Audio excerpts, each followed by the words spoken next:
অভিষেক বন্দ্যোপাধ্যায় সেবাশ্রয়, এই সেবাশ্রয় নিয়ে তো ভুরি ভুরি অভিযোগ রয়েছে, ভুরি ভুরি এফআইআর পর্যন্ত হয়েছে। আর সেই এফআইআর গুলোতে অভিষেক বন্দ্যোপাধ্যায়ের নাম রয়েছে। আর যখন অভিষেক বন্দ্যোপাধ্যায়ের নামে একের পর এক এফআইআর হচ্ছে, তখন এবার কড়া বার্তা দিলেন মুখ্যমন্ত্রীও।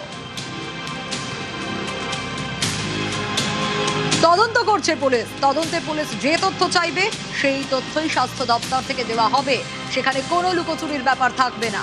স্বাস্থ্য ভবনে গিয়ে বার্তা মুখ্যমন্ত্রী। আর এই যে বলছিলাম যে অভিষেক বন্দ্যোপাধ্যায়ের নামে এফআইআর বা একাধিক ভুরি ভুরি অভিযোগ রয়েছে, কিন্তু সেই সব অভিযোগে অ্যাকিউজড নাম্বার 1 সেখানেই অভিষেক বন্দ্যোপাধ্যায়ের নাম রয়েছে, আরো অনেকের নাম রয়েছে, কিন্তু সেই ডিটেলস অফ অ্যাকিউজড পারসনস এর 1 নম্বরে প্রথমেই শ্রী অভিষেক ব্যানার্জি, অভিষেক বন্দ্যোপাধ্যায়ের নাম রয়েছে শুরুতেই। এবং একটা দুটো এফআইআর নয়, এই সেবাশ্রয় ক্যাম্প নিয়ে একাধিক অভিযোগ, অভিষেকের বিরুদ্ধে একাধিক এফআইআর, আর সেই এফআইআরে 1 নম্বরে নাম অভিষেক বন্দ্যোপাধ্যায়ের। আর এবার কড়া বার্তা দিলেন মুখ্যমন্ত্রী। তদন্ত করছে পুলিশ, তদন্তে পুলিশ যে তথ্য চাইবে সেই তথ্যই স্বাস্থ্য দপ্তর থেকে দেওয়া হবে, সেখানে কোনো লুকোচুরির ব্যাপার থাকবে না। স্বাস্থ্য ভবনে গিয়ে বার্তা মুখ্যমন্ত্রীর। পুলিশ যে ধরনের তথ্য সহযোগিতা চাইবে হেলথ ডিপার্টমেন্ট সেটা করতে বাধ্য, এবং এক্ষেত্রে হেলথের কিছু গাইডলাইন রয়েছে, সেই গাইডলাইন মেনে করবে, এটা আমাদের কাজ নয়। ইনভেস্টিগেশন পুলিশ করছে, আর প্রধান সচিবকে আমি সামনে বলে যাচ্ছি, 2 মন্ত্রীর সামনে, যে ধরনের তথ্য তারা চাইবে কেউ লোকাবে না, সমস্ত তথ্য প্রপারলি ফটোকপি তাদের দিয়ে দেবে। তা খুব পরিষ্কার রয়েছে, অ্যাক্ট অনুযায়ী কাজ হবে। পুলিশ যা চাইবে কিচ্ছু লোকানো হবে না, সব তথ্য দেওয়া হবে। কিন্তু এই অভিষেক বন্দ্যোপাধ্যায়ের সেবাশ্রয় ক্যাম্প, এই সেবাশ্রয় ক্যাম্প নিয়ে তো ভুরি ভুরি অভিযোগ রয়েছে, এবং সেই সব অভিযোগে একাধিক এফআইআর হয়েছে। সেই সব এফআইআর এর কপিতে কি ডিটেলস অফ অ্যাকিউজড পারসনস, শুধু অভিষেক বন্দ্যোপাধ্যায় নয়, আরো অনেকের নাম রয়েছে, কিন্তু অ্যাকিউজড নাম্বার 1 একেই দেখুন অভিষেক বন্দ্যোপাধ্যায়ের নাম, Shri Abhishek Banerjee accused number 1। Sebashray camp নিয়ে এই যে একাধিক অভিযোগ আর এই যে একাধিক এফআইআর, তাতে মুখ্যমন্ত্রী তো কড়া বার্তা দিয়েছেন। শুধু মুখ্যমন্ত্রী নন, সেবাশ্রয় নিয়ে কড়া বার্তা স্বাস্থ্যমন্ত্রী শারদ মুখোপাধ্যায়েরও। স্বাস্থ্য দপ্তর অলরেডি সেবাশ্রয়ের তদন্ত করার জন্য ফাইল খুলেছে, শনাক্তিকরণ করা হচ্ছে সেবাশ্রয় কারা কারা ইনভলভ ছিল। সেবাশ্রয়ের যিনি কাণ্ডারি সাংসদ অভিষেক বন্দ্যোপাধ্যায়, তার আশ্রয় এরপরে শ্রীঘরে হবে।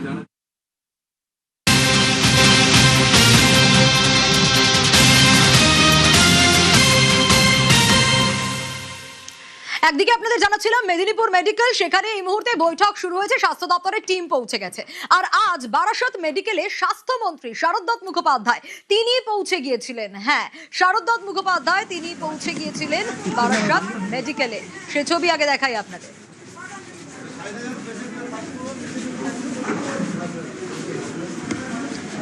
একাধিক ওয়ার্ড ঘুরে দেখলেন শারদ মুখোপাধ্যায়। কখন এলেন, কিভাবে পরিদর্শন করলেন, জানি জিয়াউলের কাছ থেকে। জিয়াউল, দেখো, একেবারে বারাসত মেডিকেল কলেজ হাসপাতালে একেবারে স্বাস্থ্যমন্ত্রী হঠাৎ আর কি সারপ্রাইজ ভিজিট, এবং সেখান থেকে এসেই কিন্তু একেবারে প্রথমে এমার্জেন্সি সেখানে ঢোকেন, এবং তারপরে একের পর এক ওয়ার্ড কিন্তু তিনি এই মুহূর্তে পরিদর্শন করছেন। এবং এই যে হাসপাতালের যে পরিষেবা, সেটা কিন্তু তিনি মোটেই খুশি না। তার কারণ সেখানে কুকুর বিড়াল যেমন ঘোরাঘুরি করছে, এবং নোংরা রয়েছে হাসপাতাল চত্বরে, ফলে সেটা নিয়েও কিন্তু বারংবার তিনি প্রশ্ন তুলছেন কেন এই ধরনের নোংরা থাকবে। এবং একাধিক যারা পেশেন্ট রয়েছেন হাসপাতাল, তাদের সঙ্গে কথা বলছেন কোনো পরিষেবার সমস্যা হচ্ছে কিনা। এবং তিনি পুরোপুরি একেবারে যে একাধিক ওয়ার্ড রয়েছে সেই ওয়ার্ডগুলো যেমন ঘুরে দেখছেন, এবং ছাদের একাধিক অংশ দেখা যাচ্ছে সেখানে প্লাস্টার খসে রয়েছে।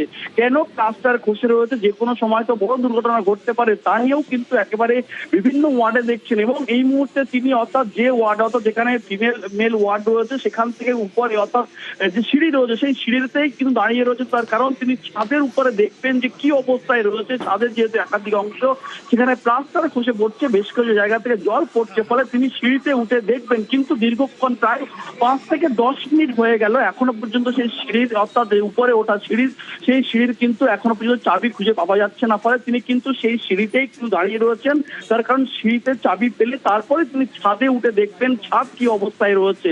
জিয়াউল, একটু জানতে চাইবো যে এখন তুমি যে কথা বলছিলে যে এখন সেই চাবি পাওয়া যাচ্ছে না এবং সে কারণে স্বাস্থ্যমন্ত্রী এখন অপেক্ষা করছেন। একদম দেখো, প্রায় না হলেও প্রায় 10 থেকে 15 মিনিট অতিক্রান্ত এখনো পর্যন্ত যে ছাদের, অর্থাৎ একদিকে মেল একদিকে ফিমেল ওয়ার্ড, সেই ওয়ার্ডের উপর পাশেই সিঁড়ি রয়েছে, সেই সিঁড়ি দিয়ে কিন্তু একেবারে উপরে ওঠা, তিনি শটান উপরে উঠে যাচ্ছিলেন এবং সেখানে যখন উঠছিলেন সেই সময় দেখা যায় যে উপরের চাবি নেই, অর্থাৎ তালা দেওয়া রয়েছে সিঁড়িতে, ফলে সেই সিঁড়ি উপরে ওঠার সিঁড়িতে, ফলে তিনি কিন্তু সেখানেই দাঁড়িয়ে রয়েছেন। ফলে বারংবার বলছেন কেন সিঁড়ির তালা খোলা, এই তালা দেওয়া রয়েছে, ফলে সেই চাবি আনতে তিনি বলছেন এবং তিনি উপরে উঠবেন। তার কারণ একাধিক ওয়ার্ডে দেখা যাচ্ছে, হাসপাতালে একাধিক ওয়ার্ডে সেখানে কিন্তু জল পড়ছে এবং একাধিক জায়গায় প্লাস্টার খসে পড়ছে, ফলে যে কোনো সময় বড় দুর্ঘটনা ঘটতে পারে, এমনটাও তিনি জানাচ্ছেন। এবং জিয়াউল, আরো একবার একটু ক্লিয়ারলি জানতে চাইবো, তুমি যেমনটা শুরুতে বলছিলে এই সারপ্রাইজ ভিজিট স্বাস্থ্যমন্ত্রীর এবং হাসপাতালের যা অবস্থা তাতে একেবারে খুশি নন তিনি। একদম দেখো, তিনি খুশি নন, তার কারণ যেভাবে এর আগে সরকার যে কোনো পরিকাঠামোয় কোনো উন্নয়ন বা কাজ করেননি এবং রোগী পরিষেবায় যে কাজ তিনি করেননি, এর আগে সরকার করেননি, সেটা কিন্তু বারংবার তিনি তার কথাতেই স্পষ্ট। এবং তিনি যেমন একদিকে ওয়ার্ডের যারা দায়িত্বে রয়েছেন তাদের সঙ্গে কথা বলছেন, রোগীদের সঙ্গে কথা বলছেন এবং হাসপাতালে যারা রোগীর আত্মীয় রয়েছেন তাদের সঙ্গেও দফায় দফায় কথা বলছেন। এবং সব থেকে বড় জিনিস, তিনি যেভাবে হাসপাতাল চত্বরে কুকুর বিড়াল ঘুরে ফিরে বেড়াচ্ছে, এটা কেন ঘুরবে, অর্থাৎ তা নিয়েও কিন্তু তিনি ক্ষোভ প্রকাশ করেন এবং ছড়িয়ে ছিটিয়ে রয়েছে সেখানে জঞ্জাল রয়েছে, হাসপাতাল কেন এত অপরিষ্কার থাকবে, পরিষ্কার থাকার কথা, সেটাও কিন্তু তিনি বারংবার কথা বলছেন রোগীর আত্মীয়দের সঙ্গে এবং ডাক্তারবাবুর যারা দায়িত্বে রয়েছেন হাসপাতালে তাদের সঙ্গেও বারংবার বলছেন যে কেন এই পরিষেবা রয়েছে, এত খারাপ পরিষেবা কেন। ফলে তিনি এইভাবেই কিন্তু একের পর এক হাসপাতালে বেশ একেবারে খুশি নন তিনি। বেশ,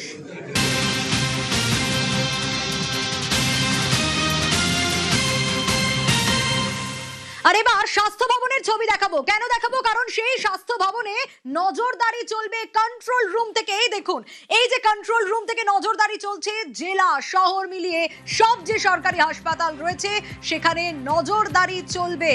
কলকাতা সহ জেলায় হাসপাতালে পরিষেবায় নজর, হাসপাতালে দালাল চক্র বন্ধ করতেই এই কন্ট্রোল রুম। স্বাস্থ্য ভবনের কন্ট্রোল রুম থেকে নজরদারি চলবে 24 ঘন্টা। স্বাস্থ্য ভবনের কন্ট্রোল রুম আজ ঘুরে দেখেন মুখ্যমন্ত্রী শুভেন্দু অধিকারী, কন্ট্রোল রুম ঘুরে দেখেন স্বাস্থ্যমন্ত্রী শারদ মুখোপাধ্যায়।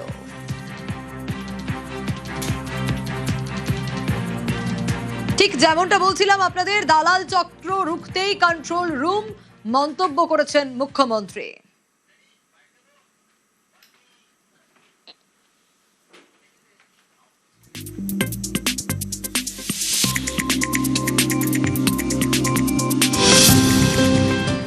এই কন্ট্রোল রুমটাকে লাইভ মনিটর এই জন্য করা হয়েছে যাতে কোনো দালাল, যাকে আজকে সকালে ওখানে দেখা গেছে, এটা একটা বড় উদ্দেশ্য কিন্তু ব্রোকারদের হাঁটানো। রুগী কখনো 2 দিন পর পর যাবে না ব্লাড টেস্ট করতে। ইনিশিয়ালি এটা স্টার্ট হয়েছে, মানে মর্নিং শোজ দ্য ডে। আমি বলবো যে সুপ্রভাত, ভালো হবে। এই কন্ট্রোল রুম থেকে লাইভ মনিটরিং হবে, মূলত দালাল চক্রকে রুখতে হবে যাতে কোনো রকম কোনো দুর্নীতি না হয়, কোনো অনৈতিক কাজ না হয়, যাতে পরিষেবা পান সাধারণ মানুষ সুষ্ঠুভাবে, সে ব্যবস্থাই করা হচ্ছে। এবং সে কারণেই স্বাস্থ্য ভবনের ঠিক এই ছবিটা দেখা গেছে, কন্ট্রোল রুম, যে কন্ট্রোল রুম থেকে 24 ঘন্টা নজরদারি চলবে জেলার সব সরকারি, শহরের সরকারি হাসপাতালগুলোতে। কন্ট্রোল রুম থেকে 24 ঘন্টা 24 আওয়ার্স ঠিক এভাবেই নজরদারি চলবে, পরিষেবার দিকে নজর রাখা হবে, কোনো দালাল চক্র যাতে মাথা চাড়া দিতে না পারে সে ব্যবস্থা করা হবে। এবং মুখ্যমন্ত্রীর কথাতে তা স্পষ্ট, তিনি বলছেন মর্নিং শোজ দ্য ডে, অর্থাৎ এখনো অনেক বাকি। আর 3 সপ্তাহ আগে কন্ট্রোল রুমের কথা ঘোষণা করা হয়েছিল, 3 সপ্তাহেই চালু, মন্তব্য করেছেন স্বাস্থ্যমন্ত্রী শারদ মুখোপাধ্যায়। 3 সপ্তাহ আগে বলা হয়েছিল কন্ট্রোল রুমের কথা, 3 সপ্তাহের মাথায় কন্ট্রোল রুম তৈরি হয়েছে। শহর এবং শহরতলি সবকটি হাসপাতাল, জেলা স্তরে 3টি হাসপাতাল এখানে এখন অব্দি অন্তর্ভুক্ত হয়েছে। পরবর্তীকালে মুখ্যমন্ত্রীর আদেশ অনুযায়ী আমরা প্রত্যেকটা জেলার মহকুমা লেভেল অব্দি যাচ্ছি। রুরাল হসপিটাল, মহকুমা, জেলা হাসপাতাল, মেডিকেল কলেজ, এগুলো সবই এর মধ্যে অন্তর্ভুক্ত করা হবে। যেগুলো প্রাইভেট হাসপাতাল আছে সেগুলোও ধীরে ধীরে অ্যাড করি। 24 ঘন্টা 7 দিন, রাত্রিরেও চলছে। মাননীয় মুখ্যমন্ত্রী শুভেন্দু অধিকারী কড়া মানুষ, দায়িত্বভার দিয়েছেন, 30 তারিখ সময়সীমা বেঁধে দিয়েছেন, চেষ্টা করব। রাজ্যের সমস্ত হাসপাতাল একদম নজরবন্দি, সরকারি হাসপাতাল, সরকারি মেডিকেল কলেজগুলো। প্রাথমিকভাবে কলকাতার 5টি সরকারি medical college, SSKM, NRS, RG Kar, Kolkata medical college এবং পাকসাকাস চিত্তরঞ্জন ন্যাশনাল মেডিকেল কলেজ একদম হাতের মুঠোয়। সল্টলেক স্বাস্থ্য ভবনে সেখানে যেমন এসএসকেএমের আউটডোরের বাইরে কোনো রকম সমস্যা হচ্ছে কিনা, এবং এসএসকেএমের গাইনি এমার্জেন্সি, এই যে এসএসকেএম হাসপাতালের গাইনি এমার্জেন্সি, সেখানে কোনো রোগী বাইরে পড়ে আছে কিনা, একদম সব কটা নজরবন্দি। কোথাও কোনো রকম সমস্যা দেখলে দ্রুত ব্যবস্থা গ্রহণ, এটাই স্বাস্থ্য দপ্তরের বলা যেতে পারে ইউএসপি।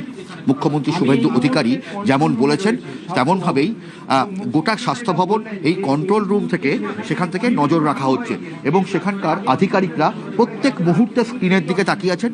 কোথাও কোনো সমস্যা নজরে আসলে বা কোথাও কোনো রোগীকে যদি রাস্তায় দেখা যায় বা হাসপাতালের ভেতরে পড়ে থাকতে দেখা যায়, সঙ্গে সঙ্গে সেই হাসপাতালকে ফোন করা হচ্ছে যে বেড খালি আছে কিনা, এবং বেড খালি থাকলে সেখানে যদি বেড খালি না থাকে, যদি এসএসকেএমে বেড খালি না থাকে, সঙ্গে সঙ্গে দেখা হচ্ছে যে এনআরএসে বেড খালি আছে কিনা। কারণ কোনো রোগীকে ফেরত পাঠানো হবে না, সমস্ত রোগীকে ভর্তি করতে হবে। এবং একই সঙ্গে কোনো ব্যক্তিকে যদি বারবার করে কোনো একটা ডিপার্টমেন্টের, যেমন ইউএসজি বা সিটি স্ক্যানের সামনে ঘোরাঘুরি করতে দেখা যায়, তখন মনে করা হতে পারে তাকে সন্দেহ করা হবে, এবং সঙ্গে সঙ্গে সেই হাসপাতালের কর্তৃপক্ষকে জানানো হবে যে এই ব্যক্তিকে নজরদারি করুন, এবং যাতে দালাল রাজ রুখতে হবে, একদম কড়া নজর। এবং এইভাবেই গোটা স্বাস্থ্য ভবন তারা নজরবন্দি করেছেন।